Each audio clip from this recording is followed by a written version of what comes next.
Razan Al Mubarak, Secretary General of the Environment Agency of Abu Dhabi. Please come to the stage. Jacqueline McGlade, UNEP Chief Scientist and Director of the Division of Early Warning and Assessment. Barbara Ryan, the Secretariat Director, Group on Earth Observations.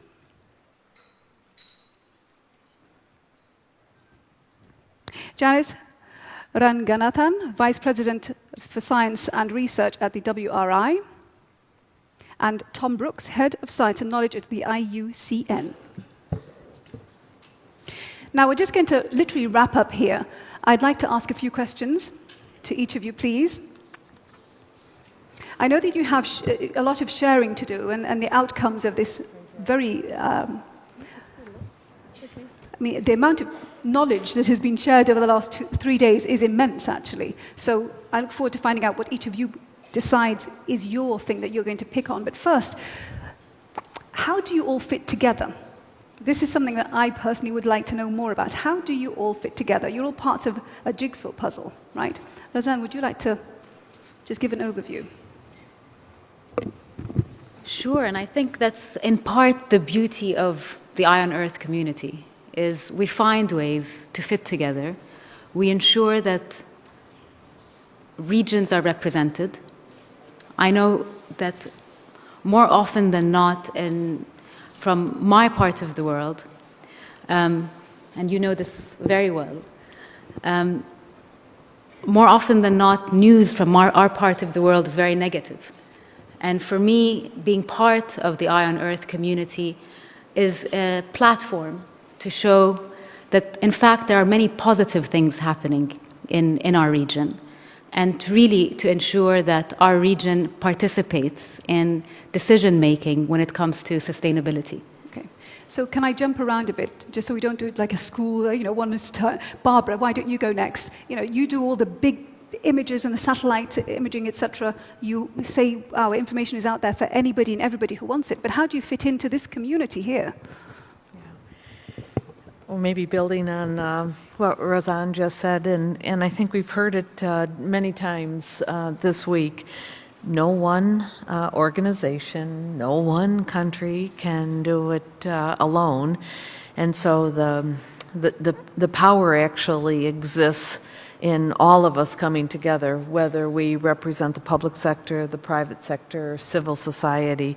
And so particularly from a Group on Earth Observations perspective, and I think we said this in one of our first interventions, we really are upstream from a lot of what's going on, and yet we, the Group on Earth Observations, need every one of these institutions that are on the stage with us, as well as the institutions that are in the room, the people in the room that aren't represented up here, to actually give meaning to these observations that are being collected in many instances globally.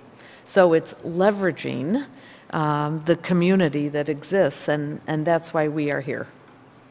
And of course, the community can choose to use you can learn what exactly it is that they want to know and how they need it as well. So you can perhaps change your internal systems, I'm guessing. Yeah, and there are challenges there too, and I think we've talked about that. We're very good scientists, we're very good technicians, but if we can't tell a story, if we can't help bridge this whole transition from data to information to knowledge, I think one of the presenters earlier in the week said, to wisdom, then it's all for naught. And so for us, while we're upstream, it's these other partners at the table that help move us downstream, or at least help leverage our assets downstream. Okay, so Tom, I'd like to go to you next, please. Sure, yes, of course. So IUCN, the International Union for Conservation of Nature, fits in, contributes into the Eye on Earth Alliance through the power of the network. IUCN brings to the table the public sector, more than 200 government and government agency members, including our gracious and generous hosts here, Environment Agency Abu Dhabi. We bring our more than 1,000 civil society members, non-governmental members, And we bring more than 10,000, substantially more than 10,000 specialist experts in the 6 IUCN commissions. Okay. Janet, next, please. Yep, so WRI's approach is count it, change it, scale it. And we're a little bit downstream of some of the folks up here. We do some counting, but we're often more analysing someone else's counting and trying to sort of present it in a way that sort of engages decision makers, to change it, and to do that increasingly in a way that sort of scales it. So, connecting data and communicating it and visualising it in ways that we hope will drive change. So we hope we can bring some of our open data platforms, the work on Environmental Democracy Index. And I'm very mindful that we're actually getting a lot out of this alliance too. And by no means least, the new friendships that we've forged here. Okay. Now, Jackie, you also, your organization, the difference, I suppose, is that you already work with governments in a very different way, bringing about policy change, making sure it's being implemented. I mean, that's key to all this, isn't it? I think what is very important to say here, and why UNEP is here, is that we're really just representing, in a sense, what the UN family is trying to do, which is to represent the poor, represent the vulnerable, and make sure that voices are heard in those government discussions. UNEP itself feels very much that this is a community that it needs to work with directly, and it's because we've been, in a way, transformed since Rio from having a governing council with approximately 53 countries and then going suddenly to universal membership, which means that the way in which we work has to be radically transformed. And the way in which we work means that if we want to get down to the roots of the problem, to really address the environmental issues that are in every country of the world, not just a few, not just the developing world, then we actually need the Eye on Earth Alliance. There is no doubt that we can't do this on our own, and the UN as a whole can't do it on its own. So I see that in a non-derogatory way, the idea that you're the tendrils, the reaching out into communities to enable us to become like a very strong tree growing together is really why we want to be sitting here. So yes, I have the privilege to be here as UNEP, but also I have to say with my colleagues from the UN, we hope that more and more other parts of the UN, UN Habitat and others will become engaged in the work of the Alliance. But there's a key piece of the jigsaw puzzle, which is the how do I do it? So it's all fine and great to say, we need to achieve this goal, we have to do this, and I'm sure we're going to find out in a minute what these announcements are going to be and so on. But if people don't have the tools, the mechanisms to be able to do it themselves or work within a system, people need the help. It's about holding hands in some ways and imparting knowledge and not having to reinvent the wheel. So how is this going to happen? Anybody going to volunteer? How is any of the how do I do it going to happen? So, for example, you're already working with governments with the policy side of things. Is that something you're going to be piggybacking on, saying, we're already doing this with governments around the world, we're going to share our template, just what we've learned. Who's doing what about the how do I do it? Well, maybe I could show you something. I'd like to show you a slide. It's our web intelligence slide. So it's a little bit difficult to see from back there, but if you go into UNEP Live, you can see for the first time how governments and how people are actually talking about things. And it's designed, in a sense, to just see how sensitive the world is to the debates we're having here. So you can see a list. If you go in, you can see who's actually the top media. This is just the media. Maybe some bad news for the newspapers towards the bottom of the list. But it's very important because governments are driven by what is written about them. And here this exposes for us, for example, sustainable development, how clusters of knowledge are being built up. So sustainable development is a universal agenda. That is picked up. So this is what we are seeing and what's influencing. This is the English press. Other press is also looked at. We're bringing on all the UN languages. But if I go to the next picture, it really is what are you saying and how have you connected? And you'll begin to see yourselves in these lists. These are globally collected tweets and social media. And I happen to notice that EAD, the regional director from Bahrain, is a very good tweeter. He's number 3 in the list. So what you can watch is how your work is connecting across the world and how people are responding to what you're doing and what you're saying. So it's not just about you send out and you get retweeted. This is going to tell you how influential you are. In other words, we're reversing the trends. And that's what I really want to see governments understanding, is that citizens are able to influence the agendas. These are the kinds of tools, I think, that can really transform us. And I think my job in UNEP is to encourage governments not to be scared of these tools, but in fact to use them in a proactive way and to listen to the social media, but in a more constructive way, rather than just simply being bombarded all the time by tweets and Facebook and so on. So that's our action point out of here. So I need this community to be tweeting your very best ideas so they get picked up and then people get attracted towards them. Razan. I think we need to synchronize elevators. So what we've been listening over the past 3 days is an elevator that is talking about data supply, and with scientists, with practitioners on the ground, really collecting fantastic data. And then we have another elevator with policymakers that require data to making particular decisions. And more often than not, these two elevators aren't necessarily synchronized. The policymakers are not getting the information at the right time, in the right form, to be able to make the necessary decisions to achieve sustainable development. And so what we need to do is to ensure that we synchronize these elevators, but also keep in mind that this synchronicity changes and is very different in every region. And to have that type of flexibility is extremely important. But of course, there's another major thing, which is in this day and age, people can totally bypass local government in fact, and you can just decide, I'm going to decentralize, I'm going to create my own little universe of whatever it is. I mean, there's a place in France that is self-sustaining. They actually get their own energy, they grow their own food, they employ each other. It's across every level. And this is not unique. Other places around the world do this. So my point is that, sure, you want to be looking to the existing structures and organizations, but there's nothing stopping people or entities going out and doing their own thing and just getting on with it if the policymakers take too long, which is again something that we touched upon. Now,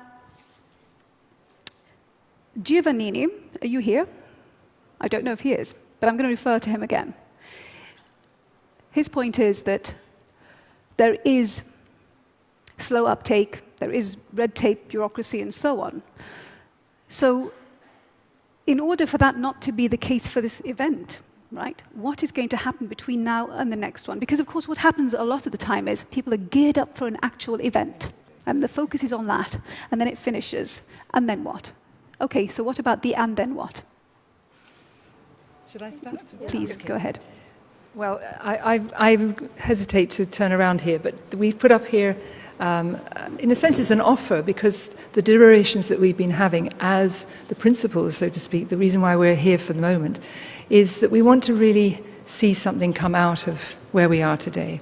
We want to start a journey, but we must make sure that we bring everybody along. So there was a decision to take us towards a framework, a governance framework, which we will obviously be signing. But more importantly, many of you have been associated with the different special initiatives, the foundation and the thematics. So what we have in the table here is a genuine offer that we will now take these forward and become, in a sense, the hubs for communities, so that you have a way in which we can take the special initiatives, the fiches forward, we can discuss them, how do they relate to the community as a whole. And one thing I would like to have as an action, and I must admit that my pockets are looking very unsightly because they are completely filled with cards. I don't think I've given out as many cards at a meeting, but I've also collected more than I ever have. What I hope is that many of you who haven't participated, maybe you come here as speakers, would also consider joining some of our initiatives. So my action going out of here is not only to make sure that those where you see UNEP written, that we're proactive in terms of leadership, trying to bring people together, looking for resources, making sure that we can have those conversations, but also to attract and keep some of the new people who arrived here engaged with some of the fantastic ideas that we heard. So my team's been writing lots of reports back home, gathering ideas and gathering networks. So my action, my commitment here is to bring all of you who've signed up to things into the heart of the decision-making within the UN, but also into the government thinking when it comes to policy making. Barbara. Yeah, thank you. I think maybe another thing that's really important about a slide like this is if you're everywhere, then you're maybe nowhere. And so it is really a lot about priorities.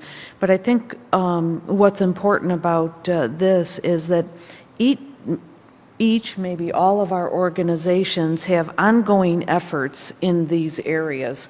And so it's going to be really important for us to go home and start aligning our activities or leveraging that existing alignment to some of these bins.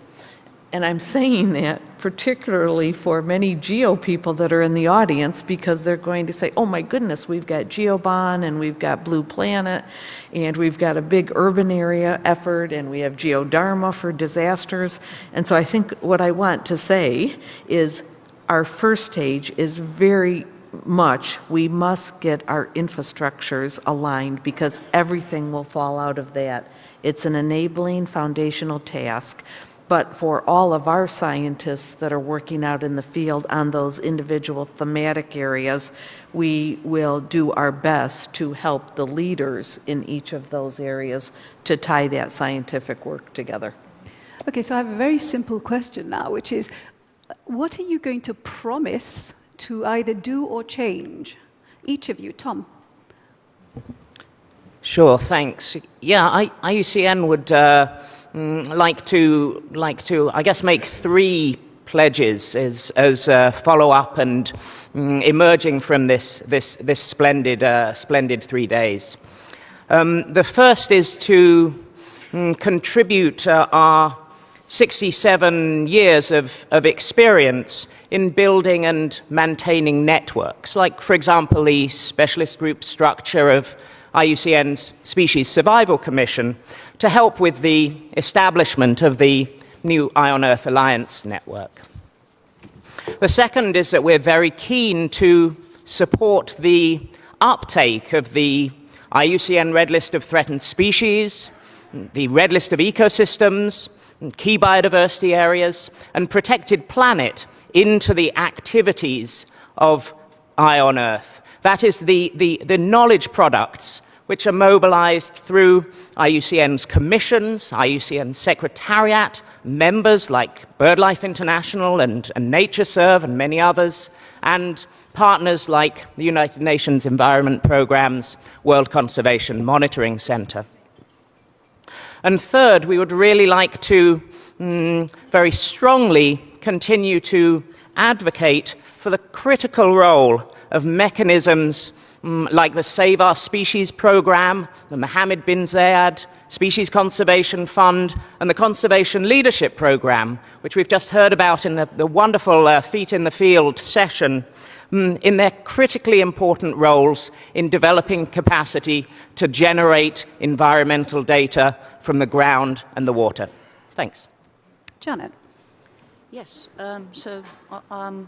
we will be contributing open data platforms. I've talked about some of them here: Aqueduct on water risk, globally consistent sub-basin water risk information, Global Forest Watch on forest cover change, and our emerging work around Resource Watch.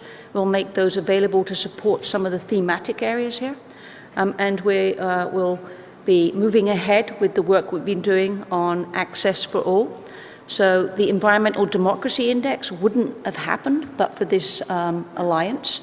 We've ranked 70 countries, and to sort of the elevator analogy that was mentioned, as we develop the data and an evaluation of countries in terms of how how strong their laws were in providing citizens with access to information, to decisions and justice. We actually consulted the governments of those countries in the results that we'd found. So we kind of put them in the elevator with us and had a discussion about the data before we made it public. And even there's some informing and stimulating already going on. But our hopes are to expand that to more countries, and in 2 years to have another data point, and hopefully create a race to the top. See, for me, this all sounds magnificent, but it's all such a lot. Yeah. I mean, it is such a lot. Is this, so what you're saying is, you're going to be doing this anyway by default, because that is what your organization is, a lot of what your work is about already. So if you were to say to people here, right, we realize this about ourselves, this is how we're going to change the way we do something, or we're going to start looking at it. That's really what I'm asking. So it's not, people know what every organization represents and does and has, but having heard from the people, having heard what's going on out there with apps, for example, with grassroots levels work, but also this need to change. We all need to change. Every single person in this room, by the way, needs to change because it's not working properly, okay? It doesn't mean that something's very bad or wrong, but it's about how do we do things better. So if I was to go back to you and say, what would you, if you were to look inside your organizations, what would you look to improve, let's put it that way? On the environmental democracy index specifically? You choose. No, I mean, it's, we've only ranked 70 countries. Even discussions with the team members working on that here, there's, well, what about my country? Why didn't you do UAE, or one of the other countries? So we've got a lot more ground to cover, and we can be refining the indicators too, but also stimulating a change, providing the guidance there to help countries implement more progressive laws around this issue. Okay, so Barbara, both you and Jackie actually said, you sort of answered this question in a way, but if you want to dig a bit deeper or be very practical about something, please feel free. Yeah, there are, a couple things. Well, let's go back to that last question because, for a partnership or a collaboration to work, it's got to align with your own vision on where you're going. And so I guess I would like to maybe just reinforce what Janet said is for these to go long run, we've got to align them with our own strategic directions. And so what a partnership like this does is gives us a little additional outside impetus to do that. So I would say what we normally do, what we will always do, but what we bring to this partnership is advocacy for broad open data policies. So you can say, well, you'd do that anyway. Yes, we would, but we need more people in the room. We need more organizations hearing this message if we're going to fundamentally make a change. So whether it's working with our key participating organization, Code Data, who's in the room, it's an advocacy. Now, so that's one thing. The second thing, which maybe gets to your point about, okay, well, what would you do differently because of the partnership? Then we absolutely, and you might kind of accuse me of just getting a little techie here, although anybody that knows me would say that's not possible with her. We need to do a mapping of our respective infrastructures. So whether it's GENON for a jetty, whether it's GEOS for GEO, whether it's UNEP Live for UNEP, whether it's the new data platform from WRI, we have got to get the upstream pieces mapped because it's only going to be when we're playing to our respective strengths and weaknesses that we will find a weakness of one will absolutely be shored up by a strength in another organization, but we've got to get that mapping done. We commit to work with OGC, another participating organization, to help facilitate that effort because they're present in each of our efforts. In time for the next conference, right? Absolutely. Good. And what about you? What would you do differently? I think what we are asked to do, but we haven't done as well perhaps in the past, is under Principle 11 to really, Principle 10, sorry, I'm just adding numbers here. It's about access, it's about participation. And we really are trying to change business models inside the UN, but particularly in UNEP. We launched My UNEA. It is a genuine way for us to bring your views in. Possibly up to 7 million people who've been involved in the Sustainable Development Goal discussion can potentially come in and talk about what it is that they see as priorities in the government debate. So I think doing things differently means we don't just simply take the old lists of the major groups and stakeholders. No, we grab participation by the neck and bring it into the core of what we do. Citizen science, public participation, ways in which we listen and ways in which we learn. I think that's the way that we will now go forward. And we have a big Environment Assembly next year, and I hope people see the difference. And so I put it to you, in this room, who's going to volunteer to just participate to, again, what are you going to do about this? What are you doing? Any hands up, please. Are there any microphones in the room? Yes? Yes, there are microphones. Any hands up? Yes, we have one here. Just the lady first, and then the gentleman, please. Can we have any hands up so I can see who wants to actually take part? Yes, can we have a microphone down in the middle of the room here next? Yes. Yes. Well, let me start. First, my name is Nadia Makram Ebeid from Sedari. Let me start by congratulating the United Arab Emirates, since I have the floor. And as an Egyptian, I just want to say that Egyptians love the United Arab Emirates, and without stating the obvious details, all what I can say is a friend in need is a friend indeed. And I'd like to also, of course, congratulate Her Excellency, the Secretary General, Razan, for this exceptional summit. It is exceptional in so many ways, and all the wonderful team who have collaborated with you. We came here to this summit to look at our planet Earth with penetrating and at the same time caring eyes. And let me also say that as we speak, unfortunately, parts of this planet are being lost into oblivion forever. And ladies and gentlemen, good planets are indeed very hard to find. Let's see what happens in Paris and, okay, all this debate going on about Mars. What are you promising? We would love to join the alliance. We are ready, able, and happy to join the alliance. We can engage a number of Arab countries and together make a discernible, action-oriented difference, never losing sight of that can-do spirit. We have a gentleman. Can I just ask for my microphone to stay switched on, please? Yeah? Leave my microphone on, please. Thank you. Thank you, Your Excellency and distinguished guests. I'm John Wertman with the Association of American Geographers, and I want to signal also our commitment to join the Alliance. We have been working in a number of the special initiatives over the last 5 or 6 years. Many of you I know as the chair I'm serving as of the Disaster Management Special Initiative. So we certainly look to continue to work in that area. And I'm delighted that the 5 original Alliance members have signaled their desire to lead the various special initiatives. So let's do this together. Let's be a united voice to make this a better planet. So thank you, everybody.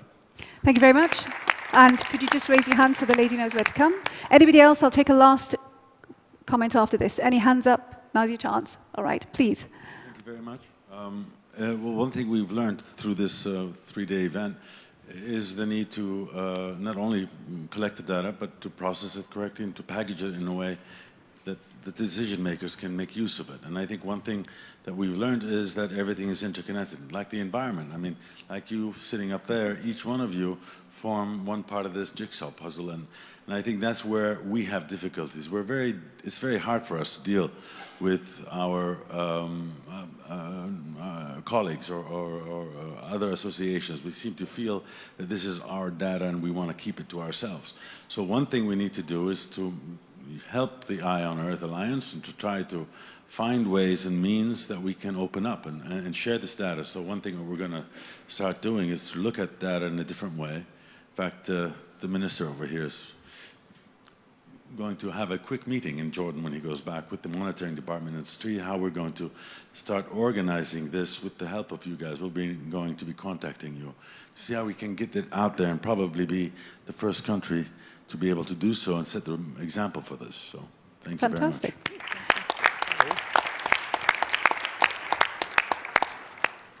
Hello, I'm Pat Cummins with ESRI, and I want to congratulate everyone involved in organizing this meeting. It was a wonderful summit, very inspiring. I think we're all going to head home with some new motivation to make measurable progress. And I just want to say that ESRI is excited to continue our commitment. We're excited to join as an Alliance member. And we'd love to work more closely with all of the partners here in the room to continue the collaboration more closely. I think we want to contribute our expertise and our knowledge, mostly our passion to make a difference and make this world a better place. So we're committed and want to continue. Thank you. Now, I just very quickly, before we move on, because we're nearly out of time, I just want to ask, is there a specific outcome that each of you would like to really highlight and focus on? Janet? From the event today? Yes. Well, I have like I have the same what? bunch of cards that Jackie has, except I've got some notes on the back of mine, which are all sort of follow-ups that I have to take when I get back, and I'm gonna actually make sure on the plane I'm gonna not watch the movie. I'm gonna actually take care of these before I get back to my office, and I'm deluged with email. So I've got a number of specific outcomes that I'm going to follow up on. And we had great feedback on the Resource Watch, people that want to put the data on the platform, that want to join the partnership. My hands are extended in welcome. We've got a lot of work to do. We're not going to be able to do it on our own. As I said yesterday, the partnerships for Resource Watch will be the life and blood of the initiative. So I've been energized. I've had many offers of support. I can't wait to get started. Okay, Tom, your one outcome that you want to really focus in on. Thanks, absolutely. Yeah, from IUCN's perspective, we've been absolutely delighted to see the huge progress in data generation for sustainable development, and very encouraged with the increasing clarity of the data demand, especially with the adoption of the Sustainable Development Goals. From our side, the big take-home message from the last 3 days is that we have to pay more attention to the enabling conditions. Our major concerns here, we've got to do more on ensuring adequate financing. We've got to do more on establishment of appropriate incentives for data sharing. We've got to do more on mobilizing relevant technology. And finally, we've got to do more on capacity development. Thanks. Jackie. I think my outcome is to gather as many of you wonderful intellectual and clever people and to really enrich the SDGs, because at the moment we have a very, very small and sparse world of statistics. And I'm reaching out to all of you. So my outcome will be that within 3 weeks' time, when we're sitting in Bangkok, we can change the conversation from the old way of collecting data to the new way of collecting data, which actually informs us about sustainable development and that integrated picture, rather than one-on-one small indicators which really don't tell us the story that we want. Data that informs. Barbara. Yeah, the real outcome for me, I mean, of course, it's the everybody coming together in this ecosystem is always just very, very energizing, for sure. But for me, the real outcome is just the capability that exists out there about citizen science and citizen sensing. That was really prevalent all week, and I think I'm still struck by the presentation about in the 16 and 1700s. It was citizens collecting data, and so we really are going back to the future. And while we, from a GEO perspective, have recognized the importance of using this information more meaningfully, it absolutely was front and center in these last 3 days, and just very good. And so in order for that really to happen, though, my feeling is that there are two chunks of integration that could happen. One is media. Why? Because a lot of what we heard is how to get your stories out there, what will resonate, and so on. Why reinvent the wheel? Why don't you talk to the people who do this for a living? It's really quite simple if you think about it. But it's about, again, getting out of our silos and saying, I am going to be inclusive, I'm going to bring this person in. The other big thing for me is behavioral change. The bottom line really is change, isn't it? For change to happen, we need to change something about the way we do things. There are experts in this field. They are fascinating. They can come here and tell all of us, right, you want to resonate, you want uptake, this is how people think, feel, and act, and this is why. And I just think that it's about broadening our own horizons and embracing these different disciplines to get to the point where we have our Mother Earth happy with us. Thank you very much indeed. Razan, I would like to invite you to take the stage and to give final words.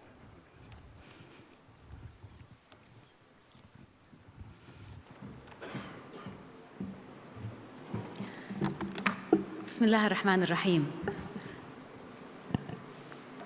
In the past 3 days, hundreds of people have converged. We've convened, we've collaborated in Abu Dhabi for the Eye on Earth Summit 2015. And we came from all regions of the world and walks of life, nations, both large and small, nations more connected, or even some that are less connected than others, nations far and wide. Some of us are affiliated with big international organizations, others with national and local governments, NGOs, global companies, as well as startups and consultancies. Some of us are scientists, statisticians, others are entrepreneurs or economists, and we even, very surprising, have a few ecologists and environmentalists. I know from walking the summit halls that many of you that are present here were present at the first Eye on Earth Summit held in Abu Dhabi in 2011. And I really wanted to take this opportunity to thank you for believing in the movement. Thank you for being here. Thank you for sharing the information. And essentially, your presence here sends to all of us a signal in the value of actually convening and collaborating in the Eye on Earth Summit. But beyond that, between the years of 2011 and today, we have developed professional relationships. We've collaborated on research projects. We've consulted each other on policy. And we grew close bonds and relationship, and indeed, very close friendships. And despite our personal and professional diversity, we've gathered in Abu Dhabi 2 times in the last 4 years because we share a common passion and vision.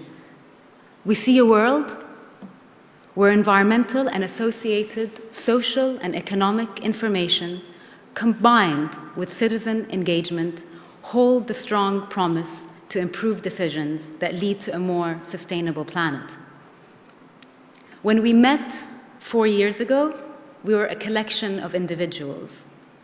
Today, with a shared sense of history and a shared sense of passion, vision, and identity, we are developing a strong sense of community, driven to help solve the significant issues facing our planet. And our bonds are getting stronger. Faced with the challenge of meeting the 17 Sustainable Development Goals set forth by the United Nations, including their 160 targets and potentially more than 500 indicators, we see our future more clearly as a community, and our sense of purpose is even stronger. We now know even more clearly what we need to do. And like Barbara said, it's no longer possible for one entity or one agency or one government or even one region to work independently. And also, within the Eye on Earth community, no one member can carry the burden alone. We must share the responsibility, and we must collectively strengthen our resolve.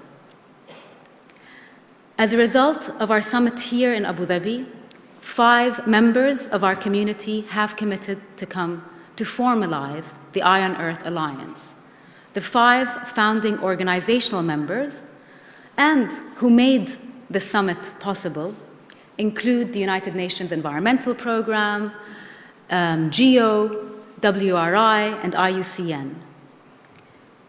And it is the obligation of each alliance member to continue nurturing the Eye on Earth community into a stronger and more closely aligned vision for the future. Each commits their resources, their influence, their expertise to ensure the continued existence of the Eye on Earth movement in the long-term future. Not only to guarantee the free and open access to environmental and societal data, but also to assist and guide the global community in meeting the Sustainable Development Goals. And as we've seen today in the discussion, the Alliance is indeed open. Other organizations are welcome to join. And I really commend those who have raised their hands today. Thank you. The Alliance is highly complementary. Each organization brings a certain expertise, a certain strength, a certain perspective to the Eye on Earth community, whether technical, political, regional. The Eye on Earth will provide a collective voice. When the community needs to be heard, it would leverage its connection on behalf of the community. However, the Alliance is informal. It is not intended to manage. Rather, it is committed to keeping the energy, the vibe, the entrepreneurial spirit of the Eye on Earth alive and well. And it is in this spirit that we all agree to reconvene the Eye on Earth community in the third edition of the Eye on Earth Summit. Ladies and gentlemen, I am honored and privileged to have welcomed you in Abu Dhabi on the island of Saadiyat. For those of you who are not very familiar with the Arabic language, Saadiyat means happiness. And there's a lot to be happy about. We've got alliance members, new alliance members, we have new programs, and while things at a macro level can very quickly become marred with the feeling of missed opportunity, today we are making opportunities happen. I hope that you take the spirit with you back to your organizations, back to your regions, back to your countries, and hope to continue to work together on achieving and maintaining sustainable development goals. Thank you very much.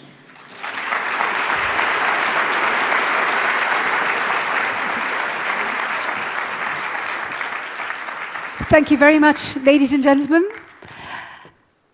One final thing, information is online. Let's change our behavior. The outcomes, the formal outcomes from the conference will all be online, as well as lots of other information. So please, please, log on. The website should be coming up at the end, and you know it anyway, don't you? What is it?